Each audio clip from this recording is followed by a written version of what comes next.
देखिए, फरवरी का महीना और ऐसा लग रहा है कि हमारी आपकी सेविंग्स का मेगा सीजन चल रहा है। जी हाँ, पहले वित्त मंत्री ने नौकरी पेशा को टैक्स में भारी भरकम छूट दे दी और आज आरबीआई ने रेपो रेट पर कैंची चलाकर ईएमआई के सस्ते होने का रास्ता साफ कर दिया है। ये कटौती 5 साल बाद हुई है। 0.25% की कटौती के साथ अब रेपो रेट 6.25% हो गया है। रेपो रेट वो रेट है जिस पर आरबीआई बैंकों को कर्ज देता है। और इस कसौटी वाली गुड न्यूज का सीधा असर जाहिर है आपकी जेब पर पड़ेगा, क्योंकि रेपो रेट घटने के साथ ही आने वाले दिनों में बैंक भी अपनी ब्याज दरों में कमी करने लगेंगे। रेपो रेट कम होने से क्या होगा आपकी ईएमआई पर असर, चलिए जल्द ही समझ लेते हैं।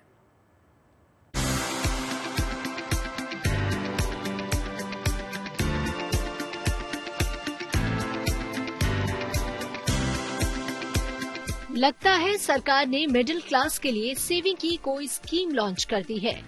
पहले अपने पैसा वसूल बजट में वित्त मंत्री ने लोगों को इनकम टैक्स में छूट दी और अब रिजर्व बैंक ऑफ इंडिया के गवर्नर ने रेपो रेट में 25 बेसिस पॉइंट की कटौती कर एक और बड़ी राहत दे दी है। आरबीआई के गवर्नर के तौर पर ये संजय मल्होत्रा की पहली पॉलिसी थी और उन्होंने पहली बार में खुशियों की गेंद बाउंड्री के पार कर दी है। The MPC unanimously decided to reduce the policy rate by 25 basis points from 6.5% to 6.25%. दरअसल रेपो रेट वो दर होती है जिस पर आरबीआई बैंकों को कर्ज देता है। जब रेपो रेट बढ़ता है तो बैंकों को आरबीआई से महंगी दर पर कर्ज मिलता है। होम लोन, ऑटो लोन का सीधा कनेक्शन रेपो रेट से होता है। जब बैंकों को आरबीआई से कम ब्याज पर कर्ज मिलता है तो इसका सीधा फायदा ग्राहकों को भी मिलता है। लिहाजा रेपो रेट में 25 बेसिस पॉइंट की कटौती का साफ मतलब है हमारी आपकी ईएमआई में कमी। एग्जिस्टिंग लोन्स हैं, उनकी ईएमआई कम होने की संभावना है, हाउसिंग लोन जो फ्लोटिंग रेट ऑफ इंटरेस्ट में।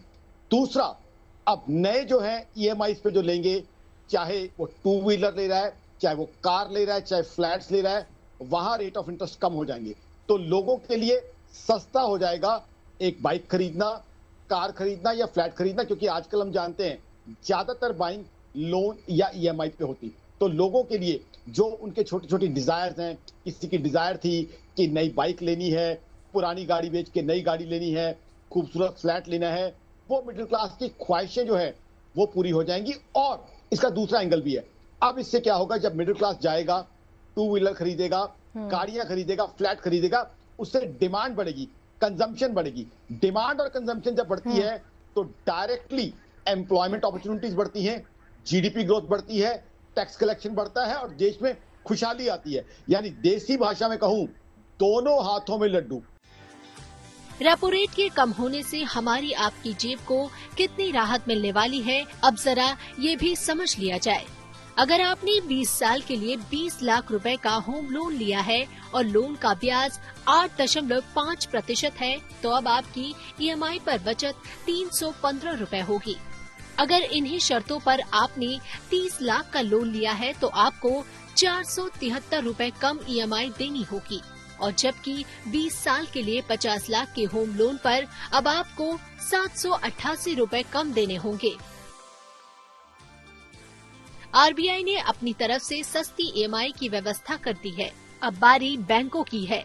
भारतीय रिजर्व बैंक की ओर से रेपो रेट में कटौती इसलिए भी सबसे बड़ी गुड न्यूज है क्योंकि करीब 5 साल बाद रेपो रेट पर कैंची आरबीआई की चली है। तो कुल मिलाकर ये फरवरी बचत वाली गुड न्यूज लेकर आई है। पहले इनकम टैक्स में छूट मिली और अब रेपो रेट घटने से आपकी ईएमआई भी कम होने जा रही है। Bureau report, good news today. जाहिर सी बात है कि भाई जब बचत होगी तो पैसा तो आप ही की जेब में आएगा। जब पैसा आएगा तो आप अपनी पसंद के मुताबिक उसे कहीं भी खर्च कर सकते हैं। फिर आप धार्मिक यात्रा करें, तो ऐसे में एक ऑप्शन हम आपको दे देते हैं। कैलाश मानसरोवर यात्रा को लेकर गुड न्यूज आई है। चीन से सहमति बनने के बाद अब बहुत ही जल्द श्रद्धालु का इंतजार खत्म हो सकता है और सूत्रों की माने तो जून में भोलेनाथ के भक्तों का पहला जत्था कैलाश मानसरोवर यात्रा के लिए रवाना होगा। खास बात यह है कि अब ये यात्रा महज 10 दिनों में पूरी होगी, जबकि पहले इसमें 24 दिन लगते थे। यात्रा के रूट और इनके पड़ाव में भी काफी तब्दीलियां की गई हैं। देखिए हमारी खास रिपोर्ट।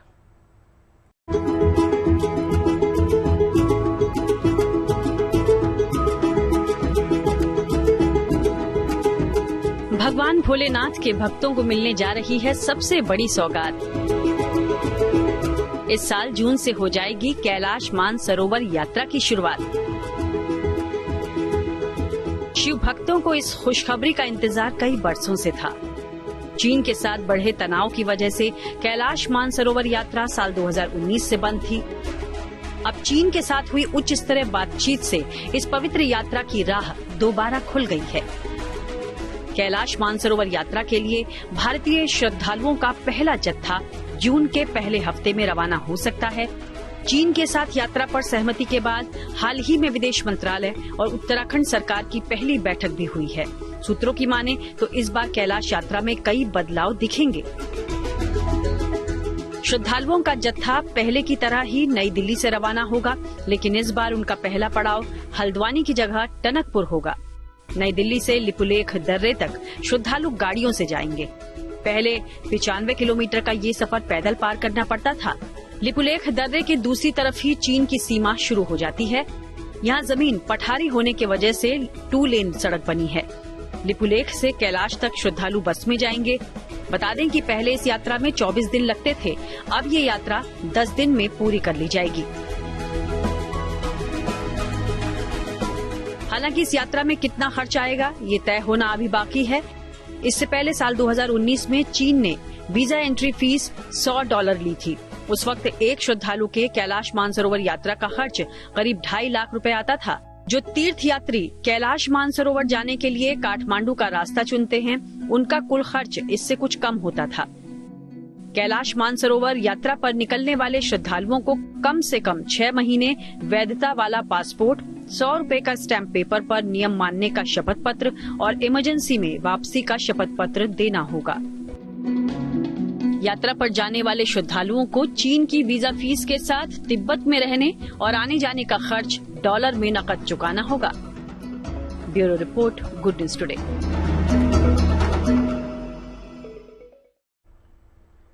देखिए, अब दर्शन पूजन की बात हो रही है तो लगे हाथ आपको प्रयागराज महाकुंभ क्षेत्र से जुड़ी एक गुड न्यूज दे देते हैं। वो ये है कि श्रद्धालु अभी कुंभ जा रहे हैं और चाहते हैं कि वो भीड़ भाड़ और बाकी के तामझाम के बगैर आराम से डुबकी लगा सके।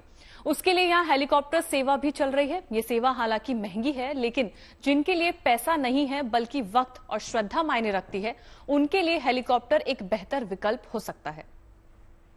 भव्य महाकुंभ के दर्शन होंगे आसमान से और कर सकेंगे आप संगम के भी दर्शन सीधे आसमान से।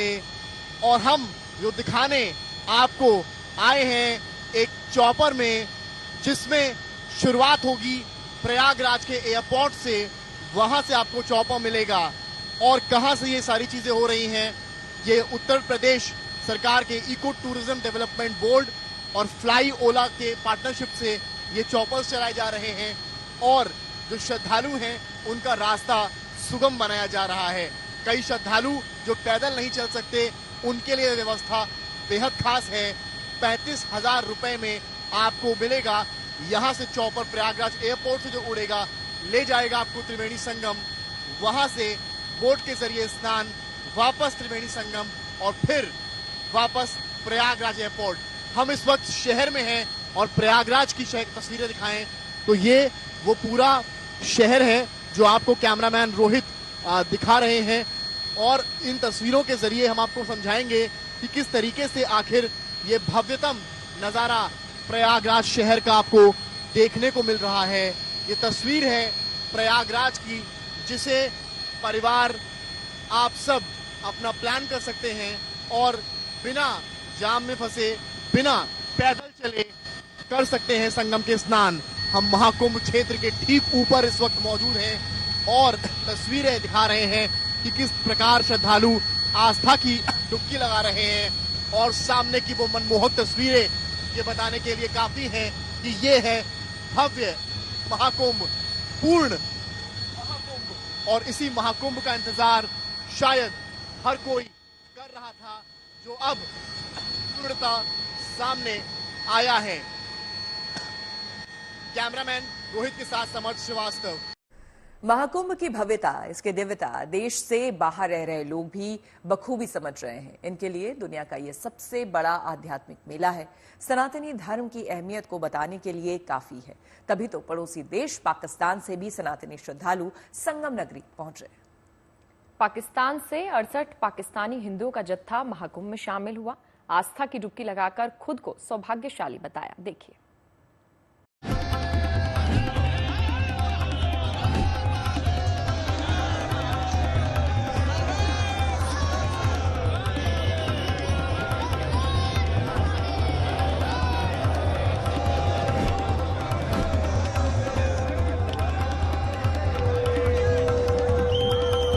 वहाँ 3 तारीख से वहाँ निकले के 4 तारीख बॉर्डर क्रॉस किया था, 5 तारीख यहाँ कुंभ के मेले में पहुंचे हैं। हर हर गंगे, हर हर महादेव, हर हर महादेव,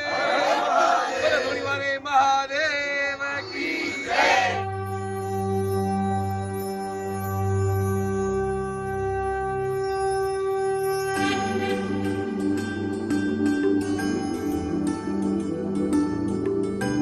हम मीरपुर माथेलो से चले थे, सिंध पाकिस्तान। यहाँ पर पूरा हिंदू कंट्री है तो बहुत अच्छा लग रहा है। ये फीलिंग्स आ रही हैं, वो वाइब्स आ रही हैं कि ये अपना लग रहा है। जैसे तो हम जैसे सुना तो हमारा दिल हुआ कि हम यहाँ पर जाएं, यहाँ पे दर्शन करें, यहाँ पे संगम पे हम अपना वो कि हम लोग सब हिंदू हैं, सनातनी हैं, ख्वाह हम किस खित्ते में भी रहें, और ये हमारी जो है परंपरा है, हमारा सनातन धर्म है।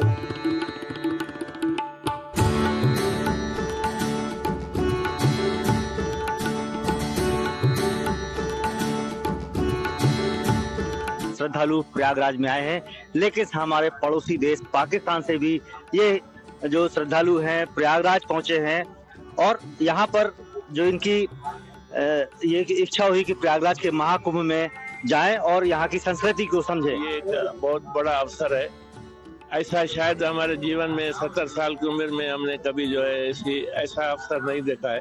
भाग्यशाली है कि हमारे साथ जो जितने भी बच्चे बूढ़े आ गए हैं सभी खुश हैं, और पाकिस्तान जाकर हम यहाँ की जो संस्कृति है उसको बताएंगे। हम भी हिंदू संस्कृति का हिस्सा है। हिंदुस्तान का नाम भी सिंध से हिंदुस्तान बना था। हम सब हिंदू संस्कृति से एक साथ बंधे हुए हैं। हम अपने आप को भाग्यशाली समझ रहे हैं कि हम इस जन्म में जो हमारा महाकुंभ का मेला आया है वो शायद अब हमारे जन्म में तो नहीं आएगा, लेकिन हमारे बच्चे जरूर उसमें ज्वाइन करेंगे। यही मैसेज देना चाहेंगे कि हम लोग सब हिंदू हैं, सनातनी हैं, ख्वाह हम किस खित्ते में भी रहें, और ये हमारी जो है परंपरा है, हमारा सनातन धर्म है। टीवी में देखा हुआ है, मीडिया के माध्यम से देखा हुआ है, और हमारे गुरुदेव ने हमें ये मौका दिया है कि हम यहाँ पर आए, यहाँ पे देखें वो कुंभ मेला जो बहुत नसीब वालों को अवसर मिलता है। तो हमें बहुत अच्छा फील, बहुत अच्छा लगा हमें। और हम तो फर्स्ट टाइम ही आए हैं। बचपन से सुना था कि प्रयागराज एक उत्तम धरती है जहाँ पर अगर स्नान किया जाए उसकी नदी में तो बहुत उत्तम होता है, जन्म सफल हो जाता है। और यहाँ आकर वो लग रहा है, यहाँ पर पूरे अरेंजमेंट्स बहुत अच्छे हैं। हमें अच्छा लग रहा है, यहाँ पे आकर बहुत मजा आ रहा है। इतने बड़े क्षेत्र में मेला लगा हुआ है, घूमा आपने? अभी तो घूमा तो है, इतना ज्यादा नहीं घूमा, जितना भी घूमा है अच्छा ही लगा है। पहले हम 83 में आए थे तो इतना मजा नहीं था। अभी बहुत महाकुंभ में मजा आया है। हम आए इसीलिए थे, महाकुंभ का नाम सुन के आए थे कि हम जाके वहाँ दर्शन करें महाकुंभ का, और अभी बहुत खुशी आ रही है हमें। पाकिस्तानी हिंदू हैं, इस प्रयागराज के महाकुंभ में आए हैं और यहाँ की संस्कृति को समझकर वहाँ पर जो इनके और लोग हैं उनको ये बताएंगे कि प्रयागराज में किस तरह का महाकुंभ है। तो पाकिस्तान से भी ये श्रद्धालु इस महाकुंभ में आए हैं। पंकज श्रीवास्तव, प्रयागराज। तो आप महाकुंभ से होकर आइए, कुछ बताइए कैसा लगा आपको? देखिए, बहुत ही अद्भुत और बहुत ही दिव्य था वहां का पूरा माहौल। और आप जैसे कि बहुत स्पिरिचुअल आजकल आप नजर आती है हमें, तो मुझे लगता है कि अभी तक नहीं गई है। स्पिरिचुअलिटी उधर भी शुरू हो गई है। वो तो शिद्दत से इंतजार कर रही है। मन है वहां जाने का? बिल्कुल, क्योंकि मेरे पेरेंट्स जा रहे हैं तो मैं शायद उनके साथ जा सकती हूँ। लेकिन बताइए कि कैसा माहौल है वहां पर इस वक्त? जाने के लिए भीड़ है, कम है, साधु संत वहां पर है, या फिर क्योंकि अमृत स्नान हो गया है तो लगातार ये सुनने में आ रहा है कि वो लोग वहां से नहीं, अखाड़े अब धीरे धीरे जाना शुरू करेंगे क्योंकि अमृत स्नान हो गया है। लेकिन जहां तक भीड़ की बात है, चूंकि कहते हैं ना, उत्तर प्रदेश नहीं हमारे देश ने पूरे विश्व को बाहें फैला करके उनका अभिनंदन किया और कहा कि आप आइए इस मेले में, तो पूरे विश्व से लोग आ रहे हैं, इसलिए हम ये नहीं सोच सकते कि हमें भीड़ नहीं मिलेगी। तो भीड़ तो है ही, वहां पे श्रद्धालु आ रहे हैं, लेकिन अलग अलग मार्ग है जहां से अगर आप उस समय पे आते हैं तो आपको कम भीड़ मिलेगी, जहां से रिपोर्ट भी, ग्राउंड रिपोर्ट हमारे संवाददाता दे रहे हैं। और ये कोशिश ना करें, एक बार फिर वहां से भी लगातार हम भी अनुरोध कर रहे थे, लोगों को भी बता रहे थे कि एक पर्टिकुलर टाइम पे ही सारे लोग संगम नोज पे वहां जाके स्नान करें, ये हम नहीं चाह रहे थे। ये तो है, क्योंकि ऐसे में ही ज्यादा मुश्किलें होती है। पर अब आपके हिसाब से ये बेस्ट टाइम है जाने का, क्योंकि अब शायद अंतिम चरण पे आ चुका है ये पूरा महोत्सव, तो अब शायद अब जाना बेहतर होगा। तो यानी कि अब मैं और खुशी जा सकते हैं। बिल्कुल। तो देखिए, जो देशी विदेशी जो लोग वहां पर जा रहे हैं, श्रद्धालु के कुंभ मेले में प्रवेश का सिलसिला जारी है, लेकिन इन भक्तों के लिए आकर्षण का केंद्र साधु संत और अखाड़े हैं। अमृत स्नान के बाद धीरे धीरे महाकुंभ मेला क्षेत्र से ये लोग विदा हो रहे हैं। और इसी के साथ आस्था भक्ति की धुनी रमाए ये संत अब काशी, अयोध्या और वृंदावन का रुख कर रहे हैं। अब मौका है तनी ढीली करने का, यानी कि सामने बनी ये 4 तनियां 4 दिशाओं को दिखाती हैं, और ये श्री कार्तिकेय का मंदिर है जो निरंजनी अखाड़े के इष्ट देव हैं। और अब देखिए यहाँ पर तमाम साधु संत, महंत और श्री जो महंत 8 बने हैं वो सभी मौजूद हैं, और उनके द्वारा ही ये जो तनी है वो हटाई जाएगी। इसका अपना महत्व है।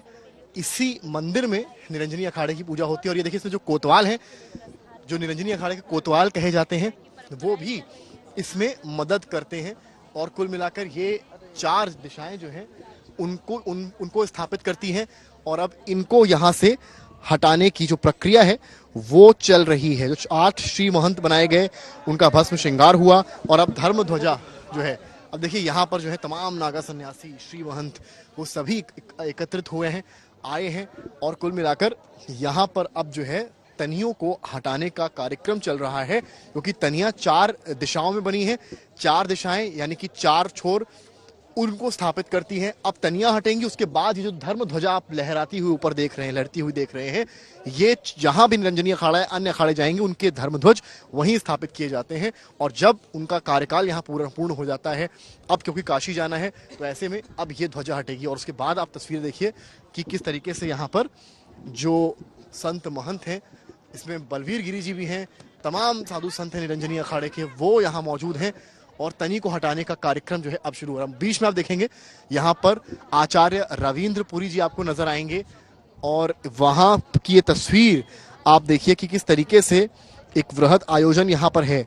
तो 4 तनियां 4 दिशाओं को प्रतिनिधित्व करती हैं। निरंजनी अखाड़े में जो 52 मंडियां स्थापित होती हैं, और 52 मड़ियों को यहाँ तनी लगाई जाती है। और अब जब उनकी वापसी हो रही है तो चारों तनियों को ढीला करके ध्वज को नीचे कर किया जाता है, और उसके बाद कढ़ी पकौड़े का एक भव्य आयोजन होता है।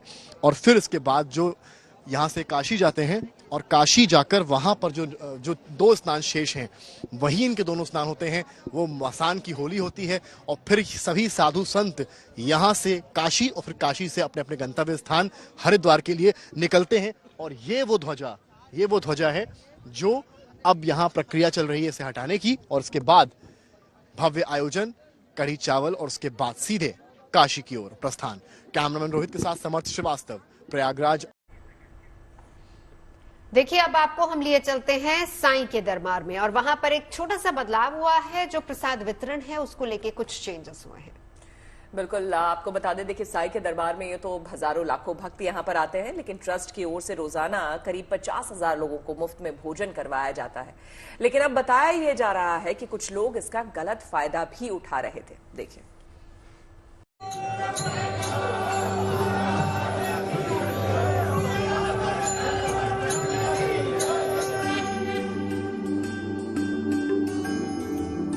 शिरडी के साईं बाबा मंदिर में अब कुछ इसी तरह भक्तों को प्रसाद के साथ कूपन भी मिल रहा है। हालांकि ये कूपन तभी दिया जा रहा है जब श्रद्धालु बाबा के दर्शन कर लेते हैं। शिरडी साईं बाबा मंदिर ट्रस्ट ने प्रसाद वितरण व्यवस्था में ये बदलाव किया है और इस फैसले को तुरंत लागू भी कर दिया है। इसके तहत अब साईं बाबा मंदिर समाधि में दर्शन करने के बाद ही साईं प्रसाद भोजन का फ्री कूपन भक्तों को मिलेगा। बाबा के पास श्रद्धा से आते हैं, उनको प्रसाद दिया जाता है, तो उसका मान्यता अलग रहता है। वैसे तो बाहर से भी कोई भी खा के चला जाएगा मंदिर में आके माथा नहीं टेका तो उससे मतलब क्या होता है फ्री प्रसाद का। बताया जाता है कि मंदिर ट्रस्ट की ओर से रोजाना करीब 50,000 लोगों को मुफ्त में भोजन करवाया जाता है, लेकिन कुछ लोग इसका गलत फायदा भी उठा रहे थे। इससे कर्मचारियों और आम श्रद्धालुओं को काफी दिक्कत हो रही थी। बहरहाल इस बदलाव को लेकर मंदिर ट्रस्ट का मानना है कि नई व्यवस्था से भोजन प्रसाद की बर्बादी भी रुकेगी। श्री साईं बाबा संस्थान विश्वस्त व्यवस्था की तरफ से एशिया खंड का सबसे बड़ा प्रसादालय चलाया जाता है। हर दिन वहाँ लगभग 45 से 50 हज़ार तक साईं भक्त मुफ्त प्रसाद भोजन का लाभ लेते हैं। श्री साईं बाबा संस्थान ने अभी उसमें कई चेंजेस किए हैं। तो जो भक्त बाबा के दर्शन लेते हैं, दर्शन के बाद उदी प्रसाद दिया जाता है, उसी वक्त उस भक्त को मुफ्त भोजन का और नाश्ता का जो कूपन जो है वो दिया जाएगा। वो कूपन लेके वो भक्त प्रसादालय में जाएगा और उसको वहाँ महाप्रसाद भोजन का लाभ जो है वहाँ दिया जाएगा। कई श्रद्धालुओं ने मंदिर ट्रस्ट के काम की तारीफ की, साथ ही कूपन वाले इस फैसले का भी समर्थन किया। वो तो बहुत सही है, संस्थान तो शुरू से ही फ्री में खिला रहा है। इतने लोग डोनेशन देते थे कि इतने लाख हम लोगों की तो बारी देर से आती है कि हम भी डोनेशन दें और खिलाएं लोगों को। संस्था तो बहुत अच्छा काम कर रही है, उसमें तो कोई डाउट नहीं है। वहीं कुछ श्रद्धालुओं की ये भी दलील है कि साईं बाबा ने कभी किसी भक्त में कोई भेद नहीं किया और सभी को खाना परोसा, लेकिन अगर इस तरह का कोई फैसला मंदिर ट्रस्ट की ओर से लिया जाता है तो उसकी तारीफ होनी चाहिए। शिरडी से नितिन मिरांडे, गुड न्यूज टुडे। फरवरी का महीना भाई मुझे तो इसलिए अच्छा लगता है क्योंकि बसंत बाहर आती है, लेकिन बहुत से लोग इंतजार करते हैं वैलेंटाइंस का। तो आज से मुझे लग रहा है कैलेंडर की शुरुआत हो चुकी है। गुलाबी रंग भी यही दिखा रहा है। बिल्कुल हो चुकी है और कितना सुंदर लग रहा है। आपको फूल मिला? अभी इंतजार है, फूल का तो भी इंतजार है। आज पहला दिन कौन सा होता है? Rose day. अच्छा, खुशी को नहीं पता होगा तो किसे पता होगा? यार आप खबर पढ़ने वाले हैं, मुझे तो पता था। नहीं, आप खबर पढ़ के बता रही हैं, आपको वैसे ही पता है? नहीं, मुझे लगता है इनको मिला है। मैं अपने लिए खुद फूल खरीदती हूँ। वैसे पता है मेरे बैग में फूल होते हैं, सब पूछते हैं किसने दिए, मैंने कहा मैंने खुद के लिए खरीदा। ये बहुत ही अच्छी बात है, क्योंकि खुद से ज्यादा कोई भी आपको खुश नहीं रखता और कोई भी प्यार नहीं कर सकता। ओए होए सेल्फ लव। हमें तो वैलेंटाइन की खबरें नहीं दिखानी चाहिए क्योंकि हम खुद से बहुत प्यार करते हैं। तो ये इश्क वाला जो लव है ना, उसकी देखिए अब फिलहाल तो शुरुआत हुई है। किसको फूल मिला, किसको नहीं मिला, ना भी मिले तो नाराज होने की जरूरत नहीं है। पूजा, आपको मिला? नहीं, मुझे भी नहीं मिला ना। हम समोसे से खुश हो जाएंगे। तो आज की जेनजी के लिए प्यार मोहब्बत का इजहार करने के सैकड़ों तरीके हैं और आज की जनरेशन के पास इंस्टा है, व्हाट्सएप है, लेकिन आज हम आपको एक ऐसा कपल दिखाने वाले हैं कि उनसे मिलवाने जा रहे हैं जिन्होंने आज से 60 साल पहले एक दूसरे से मोहब्बत की और उस मोहब्बत को आज भी जी रहे हैं। तो क्या है प्यार की वो दास्तान जो उम्र के 80वें पड़ाव पर भी 18 साल जैसी है? देखिए। आज कुछ ऐसे कपल से आपको मिलवाया जिसमें वक्त हमेशा बदला लेकिन प्यार उनका हमेशा से जवान रहा और आज इतनी उम्र होने के बाद भी 90 प्लस होने के बाद भी जो है उनका प्यार यूं ही जवान है। इसी तरीके से वो पहले वैलेंटाइंस डे ऐसा कुछ होता नहीं था, लेकिन ये प्यार के जो दिन है उनके हर एक दिन में काउंट होता था, लेकिन आज इतने सालों के बाद भी वो लोग वैलेंटाइंस डे मना रहे हैं और यूं ही एक दूसरे के साथ इसी तरीके से खुश है। कैमरा पर्सन मदन प्रसाद के साथ मनीषा लड्डा, दिल्ली। चलिए अब बात कर लेते हैं हिंदुस्तान के जायके की। ये बताइए आप लोगों में से कौन सर्दी में भी कुछ ठंडा खाने का जिसको मन करता है? आइसक्रीम, कुल्फी। मन तो करता है पर फिर लगता है तबीयत खराब हो जाएगी इसलिए अवॉइड करते हैं। मैं खा लेती हूँ। खा लेती हूँ। मुझे ठंड क्या पसंद क्या है? ठंडे में भी क्या खाना पसंद? आइसक्रीम। Ice cream flavour? चॉकलेट। वाह। मैं नहीं खाती हूँ, मुझे बहुत डर लगता है भाई कि गला खराब हो जाएगा और फिर, लेकिन आप खा सकते हो, क्या पता आपकी सर्दी ठीक हो जाए। मत बोलिए, बिल्कुल मत बोलिए। को लोहा काटते हैं तो कहते हैं कि गोलगप्पे, आइसक्रीम तबीयत खराब में गला खराब हो तो और गोलगप्पा खा लो। हाँ, उसके पानी से, खट्टे पानी से और ज्यादा। मैंने खाए थे पर मेरी तबीयत वैसी की वैसी है, ठीक नहीं। हाँ, तो मतलब नहीं होता है, लेकिन आइसक्रीम तो यार पसंद है, मजा आता है खाने में, ठंड में भी मजा आता है। देखिए मजा तो बहुत आता है, लेकिन बात ये है ना कि अभी तो मैं अब कह भी नहीं सकती क्योंकि ऑलरेडी मुझे जुकाम है, इसमें मैं कैसे कुल्फी की बात करूं? काफी ज्यादा जुकाम। एग्जैक्टली। और मुझे लगता है दीपिका ये खबर ना कायदे से आपको पढ़नी चाहिए। मेरे लिए तो बिल्कुल नहीं है। कुल्फी की बात हो रही है, दीपिका कहाँ कुल्फी खिला रही है? बिल्कुल, देखिए ये गुलाबी सर्दी अगर गुलाबी शहर जयपुर की हो तो क्या बात है। चलिए आज कुल्फी का ऑथेंटिक टेस्ट आपको दिलवाते हैं। सफर गुलाबी शहर के त्रिपोलिया बाजार का करते हैं, जहां का रामचंद्र कुल्फी भंडार की तीसरी जनरेशन आपकी खिदमत का इंतजार कर रही है। हम तो आते रहते हैं, जब भी मार्केट आते हैं यहाँ पर जरूर आते हैं खाने के लिए। केसर पिस्ता का टेस्ट है, ड्राई फ्रूट्स भी इसमें बहुत अच्छे से हैं। गुलाबी शहर में गुलाबी सर्दी का आनंद लेना ही कुछ और है। धीमी धीमी धूप और ठंडी हवा, और ऐसे में हाथ में हो कुल्फी। वैसे तो कुल्फी तो आपने बहुत खाई होंगी, लेकिन इस कुल्फी की बात ही कुछ और है। हम अभी मौजूद हैं जयपुर की 25 साल पुरानी एक कुल्फी की दुकान में, जो कि वॉल सिटी के त्रिपोलिया बाजार में है। ये इस दुकान का नाम है रामचंद्र कुल्फी भंडार, जो अपनी कुल्फी, फालूदा और शेक्स के लिए पूरे शहर में जानी जाती है। जयपुर शहर में एक ऐसा कॉर्नर जो करीब 25 साल से रामचंद्र कुल्फी भंडार के रूप में स्थानीय ही नहीं बल्कि बाहरी लोगों को भी कुल्फी का स्वाद परोसता आ रहा है। ये हमारे दादाजी का किया हुआ है, फिर हमारे फादर साहब ने को चलाया और हम थर्ड जनरेशन आ गए इसमें, इसी काम के अंदर जो कुल्फी बनाते हैं रेगुलर। किस किस तरीके की कुल्फी और फालूदे हैं? इसमें कुल्फी आइसक्रीम है, रबड़ी है, फलूदे वाली है, जूस है और शेक्स है। कुल्फी समेत कई और पेय पदार्थों को रोजाना एंजॉय कर रहे लोगों की नजर में रामचंद्र कुल्फी भंडार पर मिलने वाली कुल्फी की बात ही जुदा है। वीकडे पे अभी हम यहाँ पे आए हैं और भीड़ से बिल्कुल अंदाजा नहीं लगाया जा सकता है कि आज एक नॉर्मल वर्किंग डे है। यहाँ की कुल्फी को जयपुर के लोग इतना ज्यादा पसंद कर रहे हैं। कुल्फी के इस बेस्ट डेस्टिनेशन पर वैसे तो कई वैरायटीज आपको मिल जाएंगी, लेकिन यहाँ लोगों को देसी रबड़ी कुल्फी का स्वाद खूब भाता है।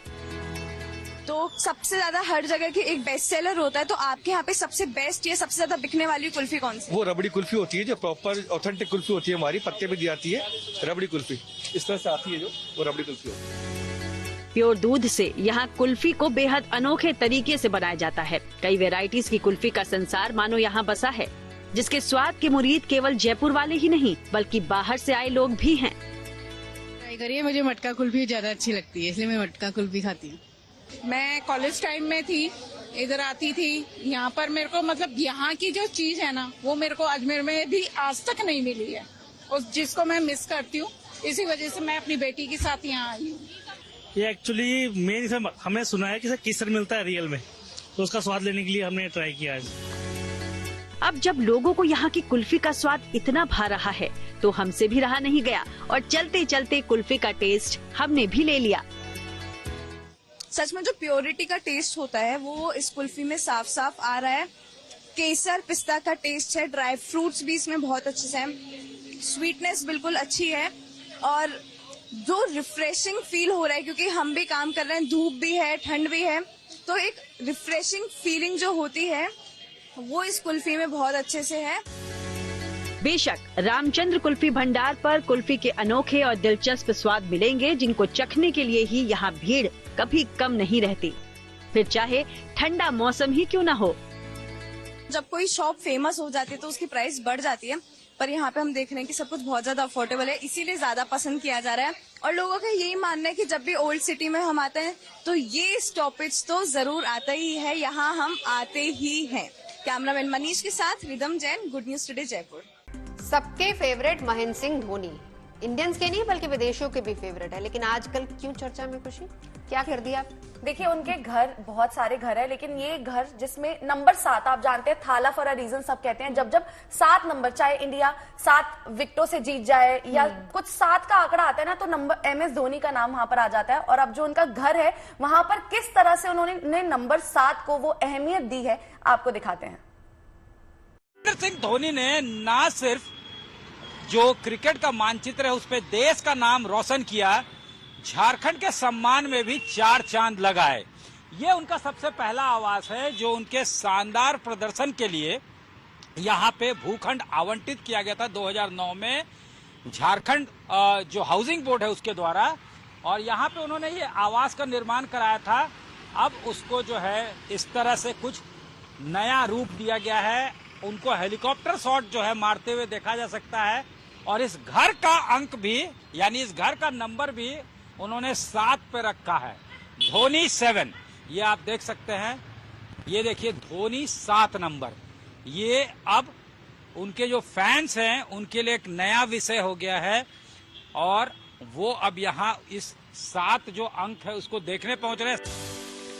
इन्हीं दीवारों पर धोनी की पहचान बन चुके क्रिकेटिंग शॉट्स, खासकर हेलीकॉप्टर शॉट की तस्वीरें भी लगाई गई हैं। माही नंबर 7 को लकी मानते हैं। उनका जन्म 7वें महीने यानी जुलाई में हुआ था और इसकी तारीख भी 7 थी। वहीं जब इंटरनेशनल क्रिकेट खेले तो भी नंबर 7 की जर्सी में ही नजर आए। यही वजह रही कि बीसीसीआई ने धोनी के संन्यास लेने के बाद दिसंबर 2023 में नंबर 7 की जर्सी हमेशा के लिए रिटायर कर दी।